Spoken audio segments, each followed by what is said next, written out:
बिहार चुनाव के रण में अब ग्लैमर और जज्बात दोनों उतर आए हैं। दिवंगत अभिनेता सुशांत सिंह राजपूत की ममेरी बहन दिव्या गौतम अब राजनीति के मैदान में उतर चुकी हैं। भाकपा माले ने उन्हें पटना की दीघा विधानसभा सीट से टिकट दिया है, जो अब तक बीजेपी का मजबूत गढ़ माना जाता रहा है। जी हां, दीघा सीट जहां 2020 में बीजेपी के संजीव चौरसिया ने लगभग 46,000 वोटों के भारी अंतर से जीत दर्ज की थी। अब उसी सीट पर दिव्या की एंट्री ने इस मुकाबले को और भी दिलचस्प बना दिया है। भाकपा माले का दाव साफ है, युवा मतदाताओं सुशांत सिंह राजपूत समर्थक वर्ग दोनों को साधना है।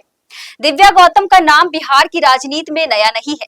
पटना यूनिवर्सिटी की पूर्व छात्रा 2012 में एआईएसए के टिकट पर उन्होंने छात्र संघ अध्यक्ष का चुनाव लड़ा था। उन्होंने 84वीं वीपीएसपी की परीक्षा भी पास की, लेकिन नौकरी छोड़कर सामाजिक सरोकार को चुना और अब राजनीति में उतरकर युवा नेतृत्व का नया चेहरा बनने की कोशिश कर रही है। दिव्या यूजीसी नेट क्वालिफाइड और फिलहाल पीएचडी कर रही हैं। 2020 में सुशांत सिंह राजपूत के निधन के बाद उन्होंने परिवार को संभाला और उसी भावनात्मक जुड़ाव को राजनीतिक संदेश में बदलने की कोशिश कर रही हैं। भाकपा माले महासचिव दीपंकर भट्टाचार्य का कहना है कि दिव्या युवाओं की आवाज है, जो दीघा को नई दिशा देंगी। भाकपा माले का ये फैसला सिर्फ एक टिकट नहीं बल्कि रणनीतिक चाल भी है। एक तरफ से सुशांत की लोकप्रियता राजपूत समुदाय की सहानुभूति को साधने की कोशिश में जुटे हैं, तो दूसरी तरफ वामदल अब युवा और शिक्षित चेहरा को आगे लाकर अपनी छवि बदलना चाहते हैं।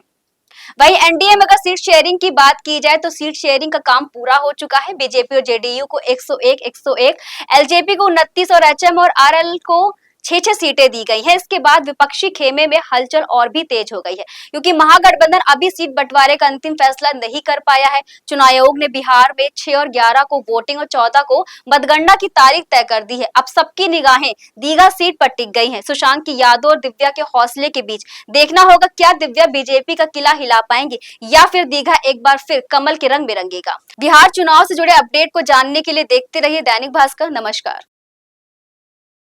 राजनीति हो या क्रिकेट, देश विदेश की ब्रेकिंग हो या आपके मोहल्ले की बड़ी खबर, सब मिलेगा एक ही ऐप में, सबसे तेज और भरोसेमंद। अभी डाउनलोड करें दैनिक भास्कर डिजिटल।